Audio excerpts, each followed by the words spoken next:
Hello, welcome to my channel, KC Sledge Storyteller. Carrie Chug here to talk about the wonderful world of storytelling and to open up discussion about how we can become the best storytellers we possibly can. So, after my announcement that Sledge #1 has come out for ordering, there have been buyers, and if any of you watching this video are among them, thank you from the bottom of my heart. And any word of mouth you can give of it will be greatly appreciated.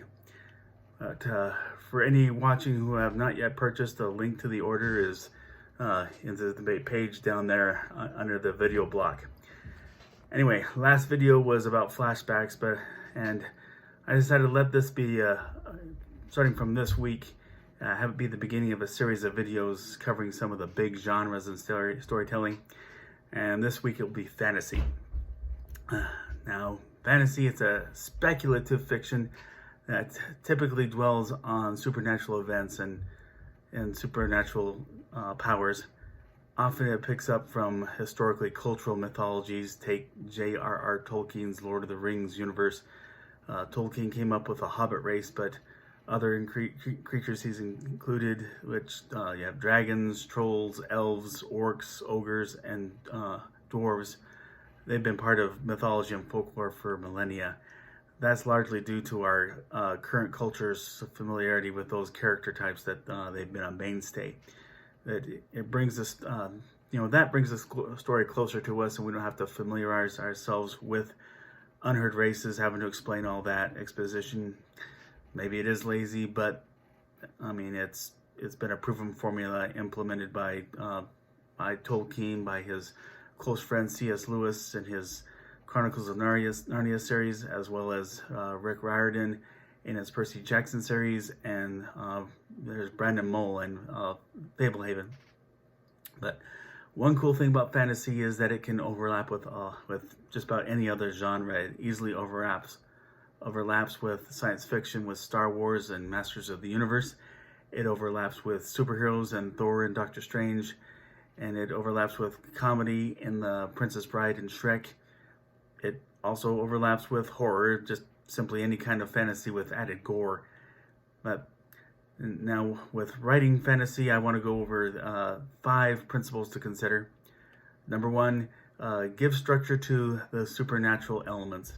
So, pet peeve of mine, we see it happen all the time where someone has a power that woos us, but he's in a situation where he could use it but doesn't. And we know it could have gotten past that obstacle, but they pull back on that only because the story has to keep going and there has to be added conflict.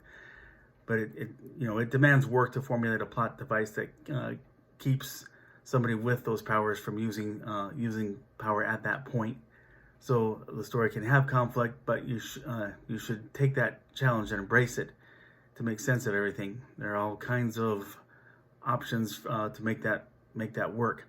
And for all of my love for the Star Wars saga, it's pretty guilty of that. Yoda, he says, size matters not, and that opens the cans of worms as to what keeps a Jedi from smashing all those enemy ships easily that they go up against, and not have to get that out of the way, not have to risk so much.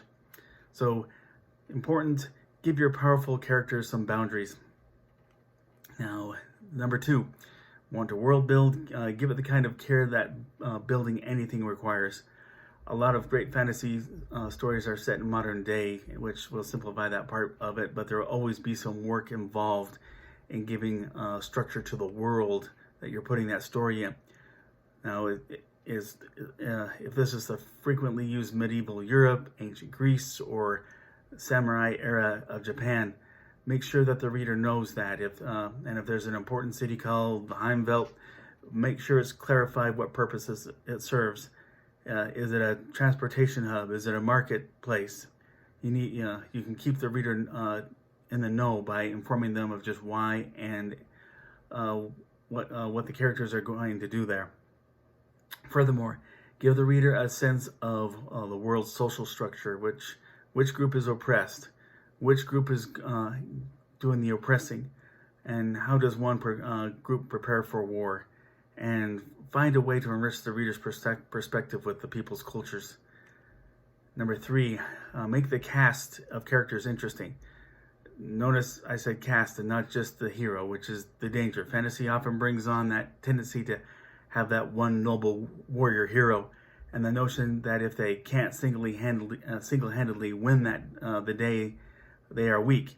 How do you think the whole Mary Sue problem came about? But while we all go for the noble, dedicated, and formidable hero, the surrounding characters should play a big factor in the story and its resolution. Think about in Lord of the Rings, Return of the King, and the emotions that came from seeing Sam carry Frodo up that volcano so he could complete his mission. And it still gave plenty of for Frodo to do to give him that heroic angle.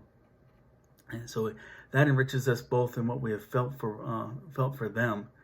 And none of us would want to watch that whole trilogy and have to experience it without Gandalf, Aragorn, Legolas, Elrond, or Gimli. Those are all interesting and layered characters. Number 4, strong and complex conflict. So what's to love about our protagonist's journey if they get through with hardly any struggle? Just kind of like what I mentioned before, where the cast of characters helps. We get the full feel of what Luke Skywalker is made of as in A New Hope, as we watch him make his way through the Death Star with Princess Leia after rescuing her, and then later flying through the Death Star's trench to find that weak spot and blast it. There's all kinds of battling that has to be done, all kinds of danger. And where the complexity comes into play is not only making the central conflict feel overwhelming, but to give the audience a glimpse into the hero's own self-discovery.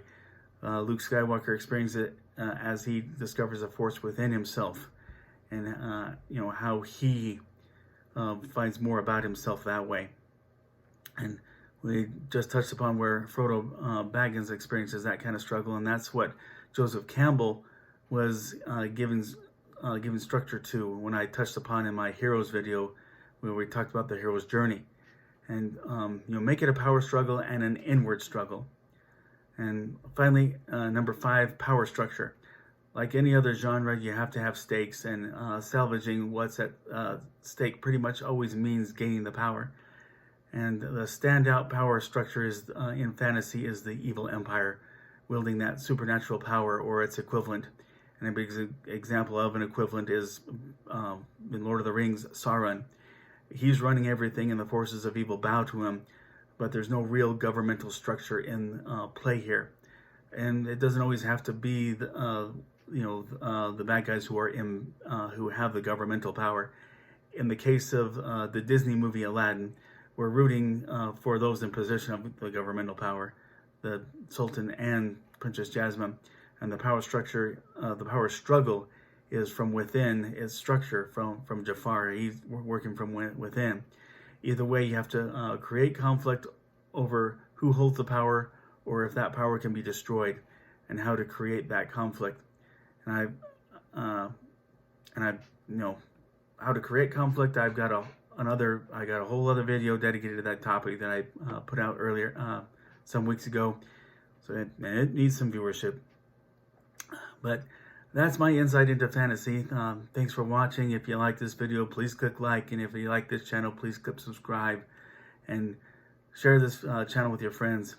I hope we can get some discussion here. Agree, disagree, something I didn't mention. Please comment below. Let me know. And we'll keep hoping that society can turn to normal soon and safely. Let us remain mindful of our habits. Wash our hands. Avoid touching our faces. Keeping our distance. Wearing masks in public, and staying home whenever we get sick. And thank you for watching, and bye-bye.